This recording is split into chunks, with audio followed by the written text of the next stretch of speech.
welcome to this week's episode of the World Discord Podcast. My name is Brian Endless. I'm one of your hosts. Who's the other host, Joel? Never heard of him, but I think his name is Joel Ostrow. Yes, if you've never heard of him, we can count on none of the rest of us have ever heard of him. Woo! So is this episode 5 in our Who Benefits series? It's episode something in our Who Benefits 4, 5, series. 6, somewhere around there. Who's really counting? Apparently not us. Probably no one. In this one, we are talking about another place where money is more important than it probably should be, and that is the prison industrial complex. I want to start, Joel, you're going to do the main talking on this one, but I want to start with some general stats. First, the United States is He's one of my favorite generals, by the way. General Stats? General Stats? Yeah. Wow. Yeah. You really, really should have your own comedy show. Dr. Doom and Gloom and his really bad jokes. Yeah. I have some friends I want to introduce you to, and you can have a contest. Anyway. I'll be here all week. Yes. So the U.S., this is very important. We are number one in the world. Everybody knows we're number one. USA. In press freedom? Press freedom, not quite. We're number one in the industrialized world and worst press freedom, though. So that one's good. Yeah. We're number one in just a few things. One of them is gross domestic product. We have more money than anybody else coming in. Number two is number of billionaires and centimillionaires. And that's one of those who benefits questions that were there. Number three is my personal favorite. We are number one in the number of human beings in this country who believe that angels walk among us. It is true. Always one of my favorites. It's true that angels walk among us, or it's true that more people believe that angels walk among us? Both. Oh, good. Okay. I just want to see where you put yourself on that one. Yeah. And of course, for this episode, we have the highest incarceration rate among any country that is anywhere near considered a democracy. We confine nearly 2 million people in this country. We only make up about 5%. And yet you still walk free. It is amazing, isn't it? It's amazing, especially after that last episode. Well, yeah, but that's why, because I don't go to the wrong countries. Anyway, let me continue. We have about 5% of the world's population, and we hold about 20% of the world's prisoners. It is absolutely insane. We've got like 550 prisoners per 100,000 citizens. Next closest in the industrialized world is Canada with 100 out of 100,000 citizens.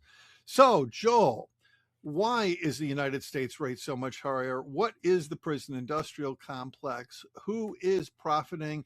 And more importantly for the audience, who does your hair? It looks really good today. Thank you. You're welcome. Yeah, hair. That's something I haven't had for a while. Yeah. See that, is yours real, by the way? That, by the way, is how to tell a joke. Yes, mine is so real. Pull it real hard. Let's see what happens. I lose more hair in every shower than you have on your head. I'm sorry to say it. No doubt. I just want to be clear. So the what I'm going to be talking about is not so much the prison industrial complex in America. I'm focusing this conversation on the immigration detentions.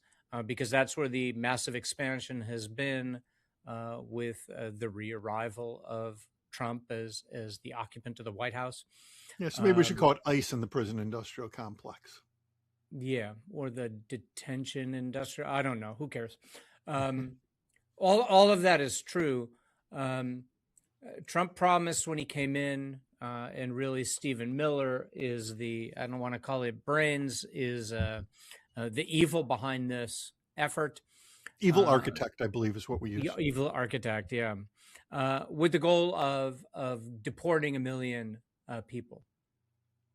They've not achieved in the first year. It seems and all of these figures that you'll be hearing today are estimates because so much of it is shadowy, a lot of it, ironically, undocumented, most of it criminal behavior by the government by any measure of international law. and international conventions, including crimes against humanity. So I'll get that out of the way first. About 400,000 people have been detained in the what do we want to call it for shorthand? The ICE operations. It's more than that. The alligator Alcatraz complex. Yeah. That's about 400,000. Those are not deported. Those are total detentions.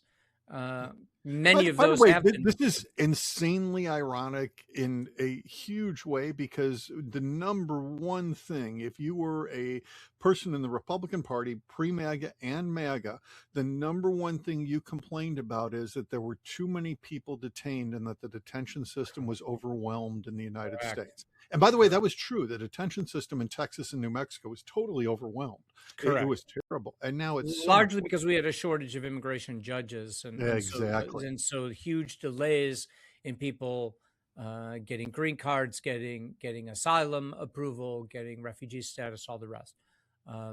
So 400,000 detained in the first year. It is important to note, given how the United States of America is perceived around the world, given our history, meaning the United States of America when we were democracies, history of pointing out atrocities committed in dictatorships around the world.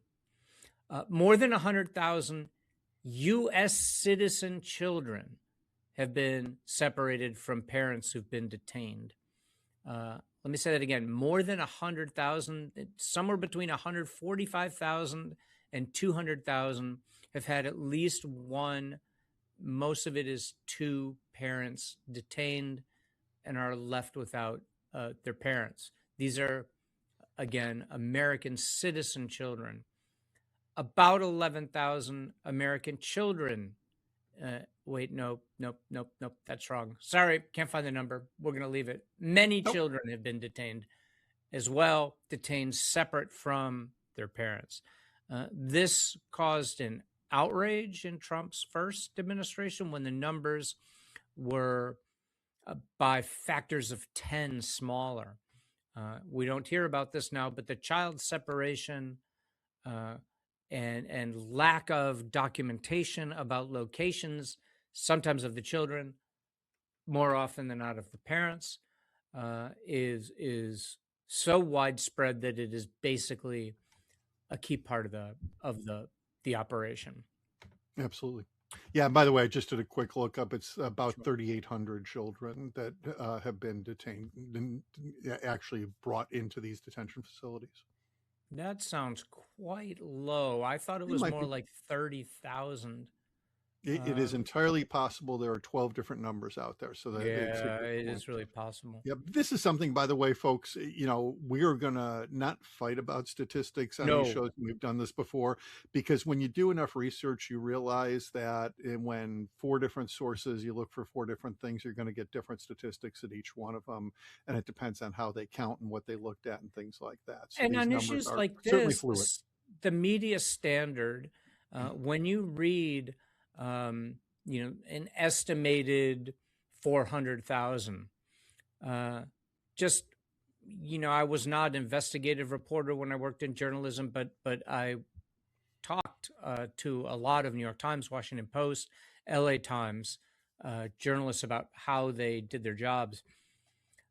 There are reputable sources across the spectrum, and so when you read what's the site that I went to it though? So this is ProPublica. ProPublica is a nonprofit investigative reporting organization that was founded by investigative reporters from some of the top newspapers in the country. When private equity firms bought them out and fired those investigative reporters, they banded together and created a not-for-profit journalism organization. It's donation only. They win multiple Pulitzer Prizes for their investigative reporting every year. I highly encourage everyone to get the ProPublica app, to subscribe and to donate what you can, because that is where a lot of our information comes from, they will get data on whatever aspect of this they want. So if talk about the child separation. So there's a number in here where I got caught. I'd read it wrong the first time. It says at least 11,000 American children have a parent detained. So that means when they say at least, they went to probably 10 different sources: nonprofits, government, advocacy, immigration law firms, activists across the board, people who have reputations that these journalists trust over years and years and years. The lowest number they saw was 11,000. And it was probably something like 11,247. And so they said at least 11,000. Journalists tend to be responsible journalists, extremely conservative on things like this. And so if they say an estimated 400,000, they will take like the 10 sources they have and then do an average of what their numbers are. And then that's how they come up with their estimates. They're not they're not going with one figure, right? These can be trusted, and they tend to be very conservative. Anyway, important to note. Okay, where are these people being held? This is where the who benefits comes in. I firmly believe that this anti-immigration campaign has little or nothing to do with immigration. Has little or nothing to do even with white supremacy. Has little or nothing to do with the economy, because much of this is harming people who were very close to Trump, whether in the agricultural sector or the industrial manufacturing sector, because they're losing labor. But I'm not going to say really there, because that one's just so blatantly clear. It's not even funny. So detention funding has gone through the roof, from about $3.4 billion in the pre-Trump budget to over $45 billion just in 2025. Billion with a B. Billion with a B. They had roughly 107,000 increase in the number of detention beds in these facilities by the end of 2025, with massive plans for expansion into what do we call them? Warehouses, empty warehouses that ICE has purchased. ICE has authorized and awarded to certain companies to run, is the better way to put it. And I believe those are no bid contracts. Is that correct? Correct. Most of which will house between 1,000 and 2,000 people for undetermined numbers of stays in shorter processing centers, and then large-scale detention centers that would hold as many as 10,000 people. It is a dizzying array. What is not surprising is where many of these warehouses are located. Quite a few in Texas, quite a few in Arizona, quite a few in Georgia, states that voted red in particular. But there are also facilities in places like New Jersey, in places like Pennsylvania and Michigan, but in districts that were heavily Republican. Let me step back for a second here, Joel, because I think I want to talk just for a minute about what the norm was before this. And this is important so people can understand how dramatic these changes are. I've done some expert witness work on refugees coming in. I'm very familiar with the refugee system in the United States. Usually a asylum seeker, and we're talking about asylum seekers here in most cases, not quite all cases, asylum seeker comes across the border. If a refugee comes across the border or overstays their welcome and and does not have paperwork, that puts them in a slightly different category than a lot of these people. But many of the people who've been caught up in the system came in and asked for asylum status. They're fleeing someplace with a bad government or bad situation. Which means they came legally. Exactly. So and their status here was legal. When they cross the border, if they say, I am seeking asylum, they are by definition legal. They are brought under international law and U.S. and law. U.S. law. Yep. They are brought before a judge. The judge makes a quick determination if they have a plausible case. And this is important, the number one thing the judge does is the judge and their staff check to see if the person has violated laws. Correct. In particular, if they've been to the U.S. and didn't leave or committed crimes in the U.S. If a judge finds that they don't have status to stay, the judge just kicks them out of the country. They get deported immediately. Exactly. They are sent back and across the border. End of story. No question. Which is why minuscule percentage of the 400,000 estimates are about 3% of the 400,000 have been convicted of crimes. Right. And only about 10% have realistic charges that are criminal charges, meaning not misdemeanor or administrative, lodged against them. Correct. So despite the promises that it was the worst of the worst, the people being rounded up are not criminals. Right. And that's important too. Crossing the border is not a criminal act. It is a civil liability. It is not a criminal act to cross the U.S. border. And when you enter the immigration system, you then become legal. Exactly. It doesn't matter how you cross the border. If once you enter the system, meaning the government knows where you are, that's why these people are being rounded up. You show up for your check-ins before a judge or your hearings, you're in compliance with the law. 100%. I have worked on over a dozen cases as an expert witness of asylum seekers. The average has been in the country 4 or 5 years waiting through the legal process. For the hearing. They are legal. That's not their fault. No, not at all. They're our fault. Asylum seekers. The judge determines that they can stay. They are then sent to live with friends or relatives, and they're usually sent off to another state. And they are sent to a place where, if it's a Somali, as an example, there's a big Somali community in Minnesota.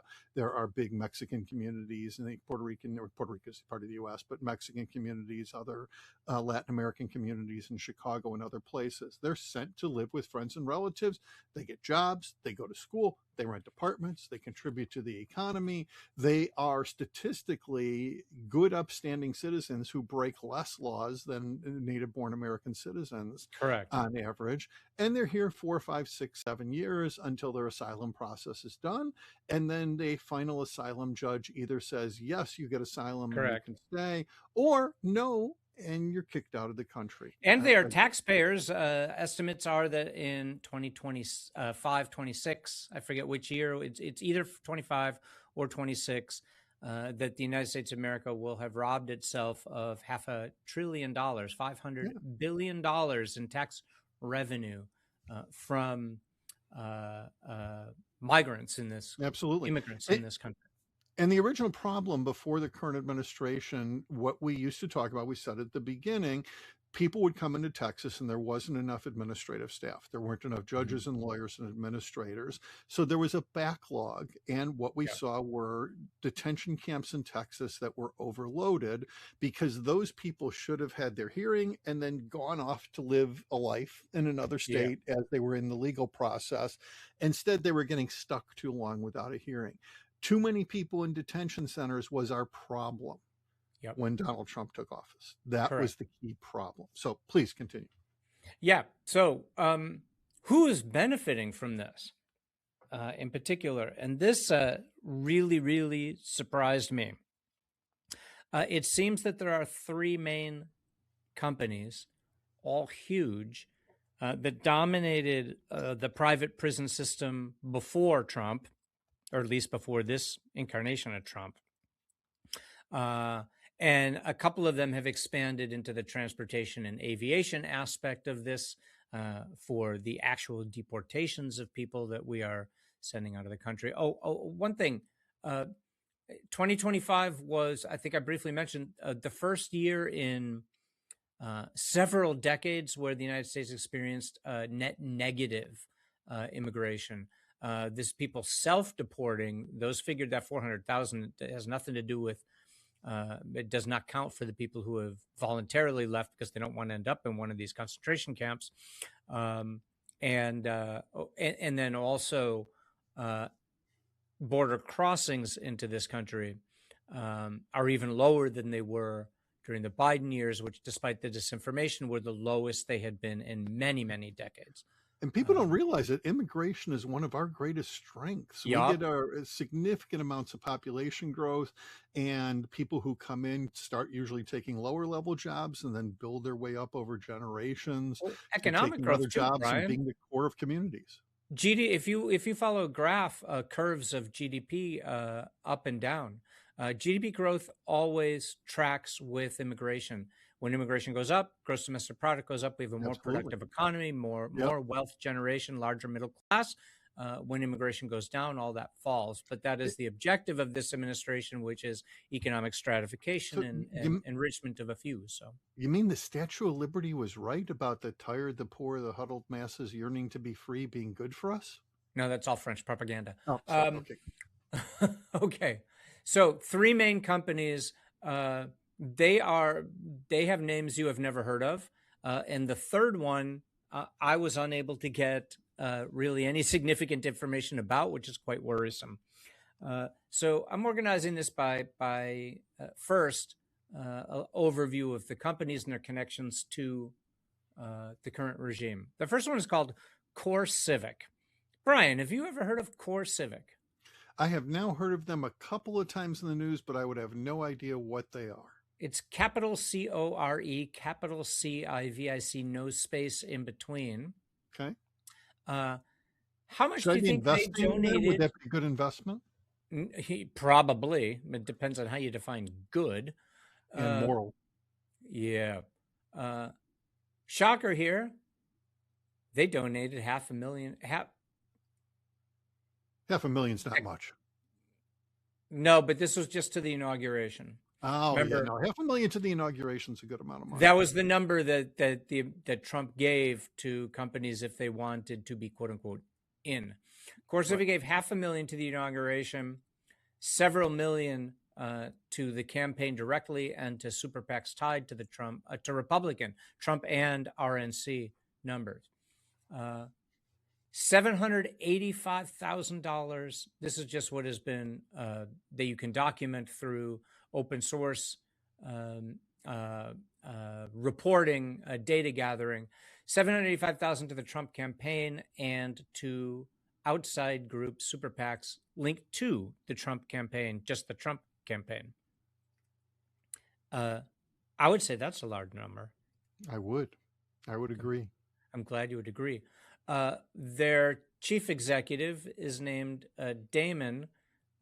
Who's the most famous Damon that you know of as a first name? Oh no, it was Damien, the one from Damien from the Omen, the son of the devil. Yeah, I was going to say yes, from the Omen. The most famous I wish this guy's name was Damien. Is a Jesuit named Father Damon, but well, he's Damon Heininger or Hinninger. I don't care how you pronounce it because he's an asshat. He contributed $300,000 to a fundraising committee early on in the Trump campaign. $300,000 just to the committee to do the fundraising for Trump and the RNC. And then if you add the various other secondary level executives of Core Civic, we're talking another several $100,000 to Trump affiliated PACs. I was able to cobble together about $400,000. Hinninger himself, in the days after the election, as many of these companies, both in this episode that we've named and in other episodes that we are talking about in this series, almost all of them held board meetings within 10 days after the election in 2024. This leaked out. Hinninger said, "quote unquote, this is truly one of the most exciting periods in my career with the company, Core Civic."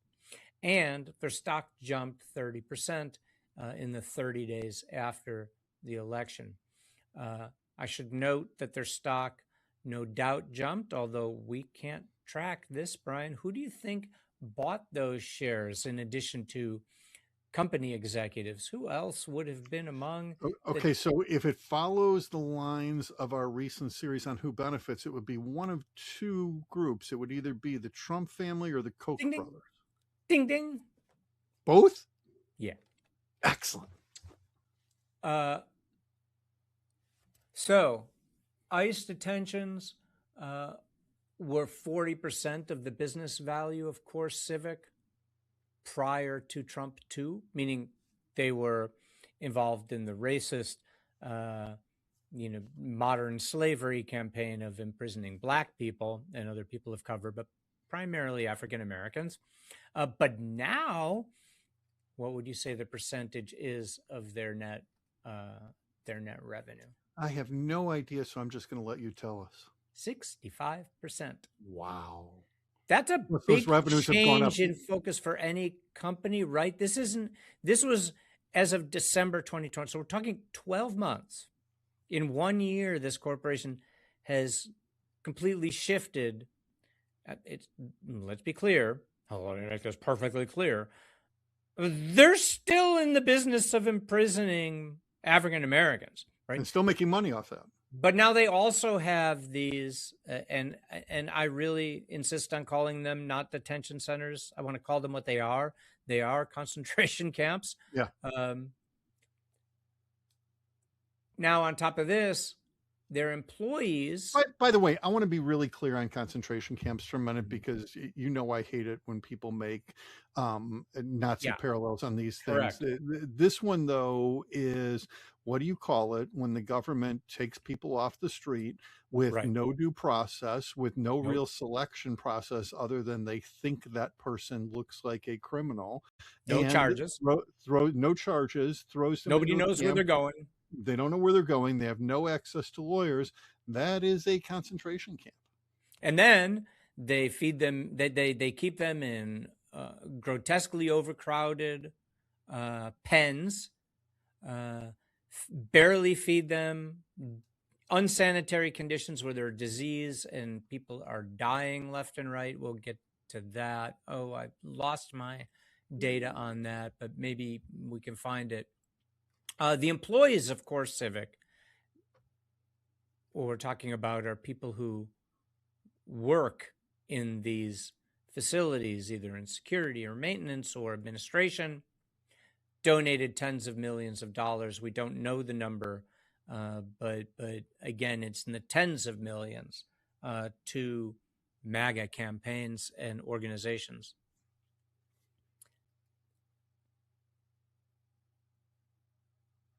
These companies all have lobbyists, as do major corporations like Exxon. They have their, our last episode was on the fossil fuel industry. There are trade associations, industry associations that do lobbying for the fossil fuel industry, but companies, large ones like Exxon, will also, while they are a part of that and fund that, also have their own lobbyists. This industry, as far as I can tell, does not have an industry level lobbyist group, or trade group is for some reason we call them in this country. They do their own lobbying. What percentage of their lobbyists held government positions under Trump, would you say? Oh, that's got to be 20%? 60%. 6 in 10 of Core Civic's lobbyists in 2024 now hold government positions under Trump. Whoa. They work at, where do you think they work? In the Department of Prisons? No. Corrections? ICE? No. Not Homeland Security? Yes, and ICE and the Department of Injustice. Of course. Which used to be called the Department of Justice. Right. I just made that an official name now? Does the secretary call themselves the Secretary of Injustice? He should. Okay. And then this guy, David Penn Burns, who was, I believe, the number 2 at Core Civic, is a deputy. I can't remember if he's in the I think he's in the FBI. He's a deputy director. That's fun. Mm-hmm. CoreCivic has paid over $4.5 million for dozens of mistreatment complaints, including how many people died in its Tennessee prisons in 2024 that has allowed them to gain such prominence in the Trump administration. Just in Tennessee prisons in 2024, 22 deaths. Wow. I would say that's a lot. Like, I don't Yeah. need to know how many people were imprisoned in their Tennessee prisons. If 22 people are dying, that's at least 21 too many. Like, there's probably one asshole who deserved it. But, you know, or like, you know, maybe had a heart attack or cancer, was like super old. Like, but not 22. I would say that's a lot. Right. So after all that, are you going to invest in CoreCivic? Are you going to apply for a job there?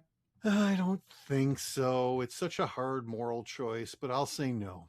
But people do so well from there. They do. You'd make more than you would at Loyola. Well, yeah, but that's no. That's not very low bar. Yeah. College professors are by definition exploited. So well, this other company, the second, well, should we move on to company number 2? we can move on. Yeah. By the way, I was going to mention, just when it comes to lobbying, ALEC, the American Legislative Exchange Council, has always been a big player with prisons, and they are still a big player with these groups in prisons. I don't know if they're the big player or the central group, but they're one of the primary groups that puts out lobbying and strategies that help the prison industrial complex, including these companies. While I'm talking about group number 2, can you maybe quickly Google the number of, like, what the estimated number is of deaths in detention centers in the first year of the Trump administration? I can. Now, the second major corporation for sure you have heard of, it's called Geo Group. You know about Geo Group, of course, don't you? You've never heard of Geo Group, have you? Geo Group. What's a Geo Group? It's a group that does geo stuff. Like CoreCivic, talk about disinformation for the one. But Geo Group or geothermal energy, or let's just fucking not name us in any way, shape, or form connected to what we do. Please tell us about it. They are not the third, not the fourth, not the second. They are the first corporation that maxed out in contributions to the Trump campaign in 2024. Which is interesting. But they use a subsidiary to give an additional half a million to a pro-Trump super PAC. That sounds like fun, yeah? They use a subsidiary, don't know what the name of that subsidiary is.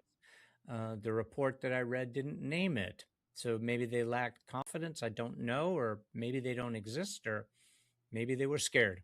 Interesting. Geo Group employees and spent $3.7 million on MAGA campaigns. This one we're able to break down a little more. $1 million to Trump's Make America Great Again super PAC. $775,000 to the Republican Congressional Leadership Fund.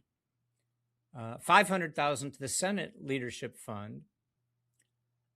And Geo Acquisition 2 Inc., another subsidiary, gave $1 million to the MAGA fund. Okay. That's pretty cool, yeah? Just a little bit of money. And they just did it out of principle, you know?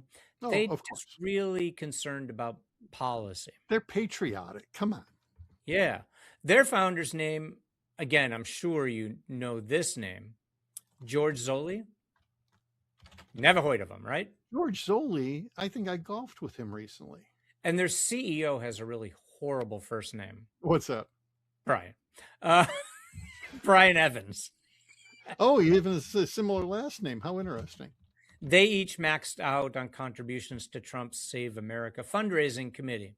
But this is what's much more interesting. Zoley spent over $3 million to buy 250,000 new shares of his company at an average price of $12.28 within days after the election.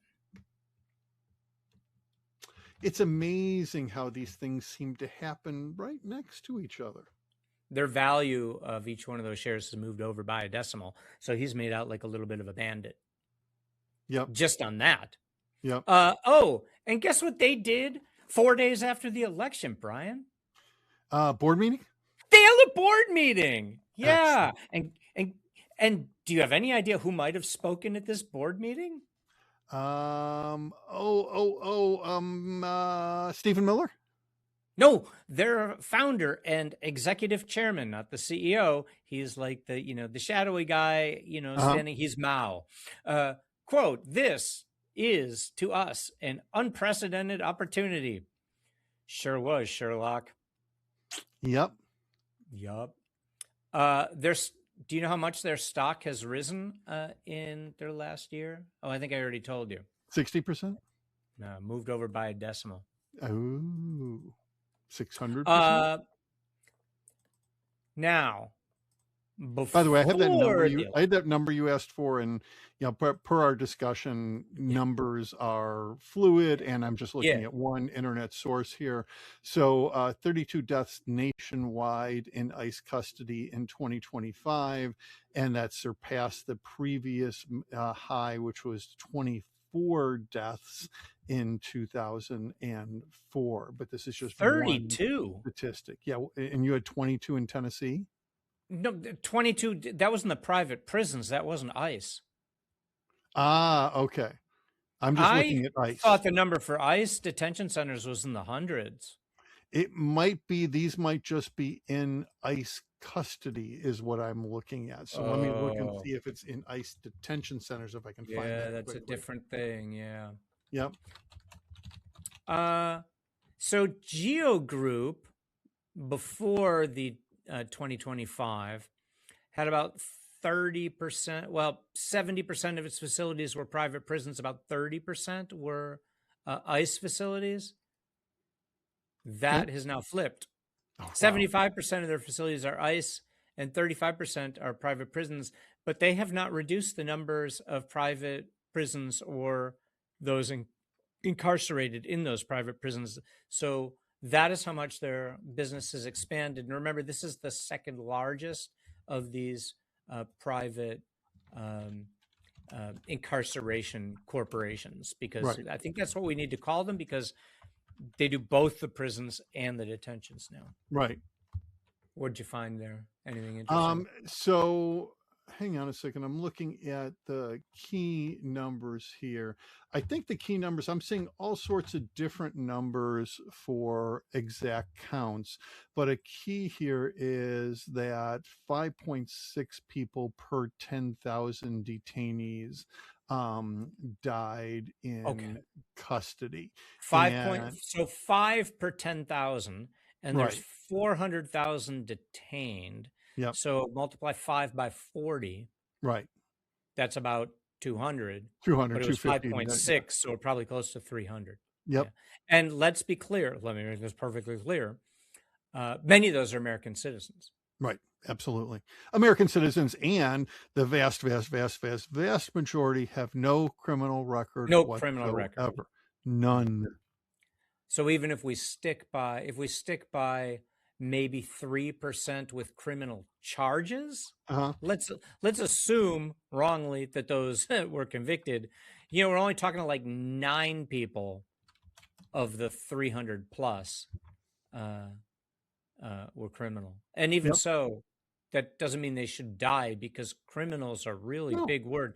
3% facing criminal charges. That does not mean violent crimes. By the way, no one in prison should die because they haven't got the death penalty.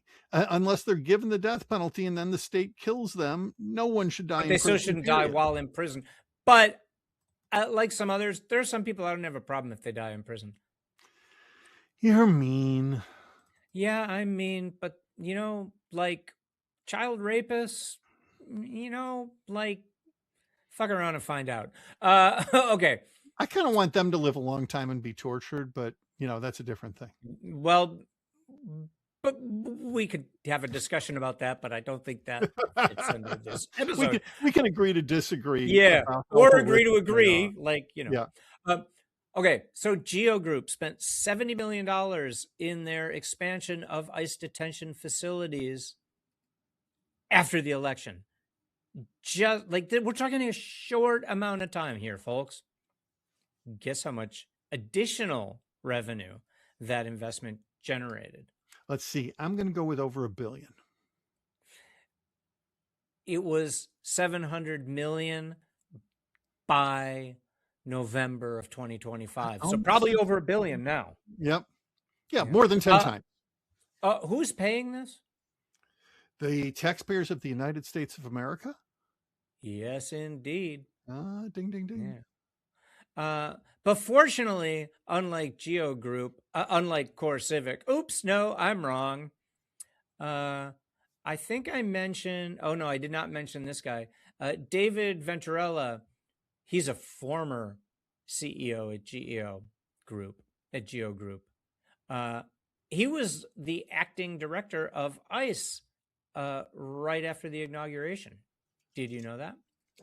You're saying someone from one of these groups that's making a profit off of putting people in jail, putting detainees in jail, was leading the government organization that is responsible for putting the detainees in jail. David Venturella. I thought my explanation was better than yours, but I guess not. Who's your favorite attorney general in U.S. history? My favorite attorney general, Edwin Meese. Okay, now who's your real favorite attorney general? Who's your favorite female attorney general in U.S. My history? favorite attorney general is Edmund Meese because he's the guy who said, "Yeah, I know, we're investigating them. If they weren't, we would. Excuse me. Of course they're guilty. Why would we be investigating them if they weren't guilty?" He was probably much more ethically pure and qualified to be attorney general than the one I'm thinking of. Who's your favorite blonde female attorney general in U.S. history? Okay, here's the problem. I'm totally blanking on her name right now. Pam Bondi. Pam Bondi. Thank you very much. Guess what she was doing in 2023 and 2024? All I can, she was an attorney general of a state arresting people. And also, how this is true, lobbied for Geo Group. Of course. That's kind of fun. The ties are amazing. Guess what? So Geo Group has 13 registered lobbyists with the federal government before January 21st of 2025, 13 of them. Guess how many of them had served in government positions under Trump of the 13? 13? No, come on, let's be reasonable. 14. 12. No, 10. 10. 10. Like, we're talking serious revolving door. Yeah. Which is a classic sign of corruption. That's what corrupt administrations do. Let's name some of these. I hope you don't expect me to guess those. Okay. Some of them you might have heard of, though.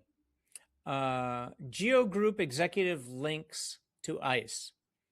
So these are Geo executives. Lindsay Korn is one. She served as a trial attorney with the Department of Justice and a senior advisor to the chief immigration judge at DOJ. Mm-hmm. Julie Wood is a former ICE head who's been on Geo's board since 2018. Matthew Albence, I think of that name's familiar. Albence. He served in a variety of ICE positions before joining Geo Group in 2022. Mm-hmm. A few days before the 2024 election, the ICE official in charge of detentions. Okay, I'm going to say this again. A few days before the 2024 presidential election, we knew what the outcome was going to be at that point. Uh-huh. The ICE official who headed the detentions operations for ICE, Daniel, he's got a great last name, Brian, Bible, left to become the executive vice president at Geo Group, as did Daniel Ragsdale, who was the chief operating officer for ICE for the detentions operations who joined GEO in 2017 and remains there. There seem like as an a lot of executive vice president. synergies, to use the corporate word, between the leadership of ICE and GEO Group. Remember our friend Mr. Holman? What was his first name? Todd? Big bald guy at ICE? Yeah. He was a GEO consultant. Mention January 20th of 2025. Of course. So, no real ties. No. The third company is called MTC. I couldn't find out any of the information like this about MTC. It seems smaller, although some say it's the biggest. Hundreds of thousands of dollars in donations, millions in contracts, and basically that's all I got for you. Okay. Interesting. Okay, I want to run through this real quick. 2025, ICE posted calls for contract proposals worth, as I mentioned before, $45 billion in new detention facilities. CoreCivic and GEO Group submitted proposals for the facilities in Texas, in particular Arizona, a couple in California and Pennsylvania, and they received them. Non-competitive bids.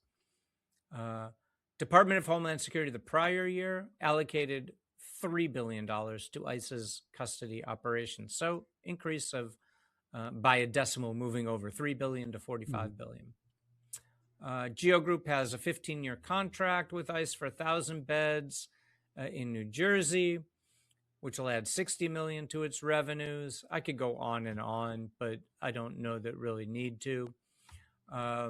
There's one contract in Texas that's expected to generate $80 million this year. Similarly, CoreCivic has 5-year contracts for facilities in Texas. Revenues close to $200 million for the first year. It goes on and on. Yeah. So do we have more direct connections to Trump, to Stephen Miller, to people like that? What are those? Yeah. In a sector that I mentioned briefly at the beginning, CSI Aviation, which of course we've all heard of. No. I need to remember we're doing a podcast and everybody doesn't watch videos. So when I shake my head no, I should be saying no at the same time, shouldn't I? You should. Okay, go ahead. Especially given, never mind. I was going to comment on you and I having faces for radio. So speak for yourself. CSI Aviation has contracts worth just shy of $1 billion for transport of these deportees under this ICE detention campaign. Almost always illegal transport, sometimes done Correct. After a judge's order to not transport the people. There's one called MVM Inc., which moves unaccompanied migrant children and families. They received $1.3 billion. That's special. Guess what? Guess who the company director is? Who's the company director? Deborah Meistus, who I'd never heard of. But guess what she's most known for? Works for ICE? First word is fake. She was a fake elector. Oh, that's not where I thought you were going. I'm glad you went to fake elector. In Georgia. Yeah. Excellent. And then the CSO CEO and his daughter and his wife, who are all listed as corporate directors, each gave $840,000 to Trump-aligned PACs. Yep. And at one of their own airport hangars, held a campaign rally for Trump in very late October 2024. Of course. Pretty cool. So there's no connections at all. I didn't even mention the connections of Palantir to these transportation companies. But I don't like talking about Peter Thiel because he's an MFer. Yeah. Yeah. All right. Anything in conclusion here to wrap us up on just how bad all of this is? We know for a fact that Donald Jr. and Eric, in the days after the election, and possibly before, made massive investments into CoreCivic and GEO Group, but we don't know the value of those because they are not disclosed. Right.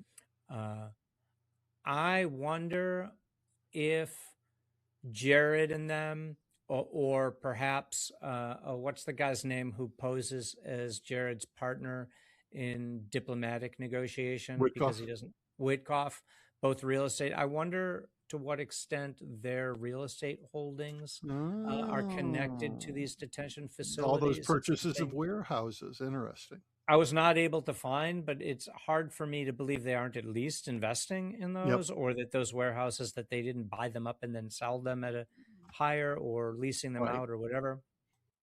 And fortunately, I'm not paying for any of this with my taxes. No, not at all. No. All right then.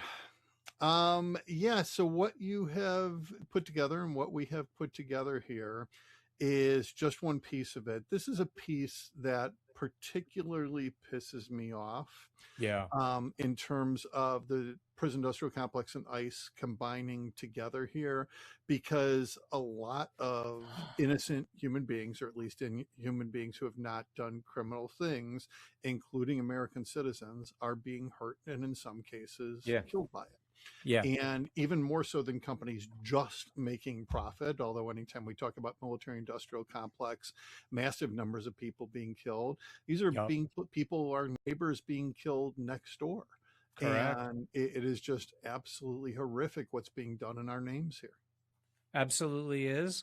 And what is interesting is, and I think one reason the operation is increasingly controversial, is the negative impact that that is taking place on other people very close to Trump, who donated hundreds of millions of dollars collectively to these super PACs and the campaigns, because their operations, many of them in large part, relied on people who are no longer able to work. Oh, it is For destroying low wages, by the way. farms. One of the interesting things, I haven't seen the stat, in the first year was estimated that a pretty high percentage of family farms in Nebraska were going to go away. I need to look that one up and see how many actually went away just in the first year, because they had labor issues and then tariffs. And but even the large corporate farms regularly use migrant labor, yeah, right? Exactly. And that's going to show up. That is an unknown amount, but a factor in the inflation that is hurting all of us, because it doesn't just cut into their profits. You get product scarcity, prices go up. Yeah, inflates the cost of goods. Absolutely. Yep. This all comes back to us in multiple ways, multiple bad ways. What's the solution, Brian? Yes, please. What is the solution? You get put on that's the slogan. What's the solution? Yep. The revolution. Oh, I see. Yeah. I would prefer a nonviolent revolution where Joel doesn't know if that's possible. Nope. But we need to dramatically change the system. This doesn't happen with small time fixes. Yes, a new president can come in and create new executive orders, but this has created decades worth of problems. And this is still big companies winning, and they are winning because they use their money to control our politics. What has changed, by the way, and you're right, and that is why in the last episode towards the end I said that this, we can't fix this stuff within system. We need a change of the system. Right. What has changed is scale. What has changed is the open corruption. Blatantness, yeah, absolutely. But what has people seem to have forgotten was under President Hope and Change, there was a lot of outrage over the brutality of the immigration crackdown that happened under Barack Obama. My brother, Len, was an attorney out in Portland. And at the beginning of these ICE raids, said that the same stuff was happening under Obama. People were being seized. They were being disappeared to these holding facilities. Nobody knew where they were. Lawyers could not find them or access them, and people sent out of the country without due process. So this has all been going on, but there isn't evidence that, what's his daughter's name? Ivanka? No, Obama's. Is it like Oh, Malia? yes, exactly. I don't think she was The two profiting daughters are off of this. profiting. Yeah, no, I don't think she was exactly. profiting off of it. I will say there's one difference, and I completely agree. Their system has been bad under Democrats and Republicans, especially Obama. The one difference right now is it is now so blatant that we're noticing. And Oh, I don't know that that's going to make change happen, but it is important that the people are noticing this. differences in scale can become differences in kind. This is a Yeah. difference in kind, and Yeah. this is, and yes, why was Obama doing that? Who was getting the contracts? Who was doing it? It was people who were also donating to Democrats. There's no doubt that there was finance, but this corruption is now the system. Yeah. There was always corruption in Russia, and before that, the Soviet Union. Putin's Russia is corruption. Trump's America is corruption. I think the importance of this episode, there is no justice. Yeah, the importance of this episode is it takes us beyond just the No Kings movement that looks at the detentions and looks at what happens after the detentions and the money behind it too. So all of that's important. Correct. All right, you get the last word. The last word. Bye. Thank you all for watching. Thank you, David, for producing. Thanks, Joel, for all the handy stats today. And we will see you all soon. Have a good one. Spread the word, folks. Bye.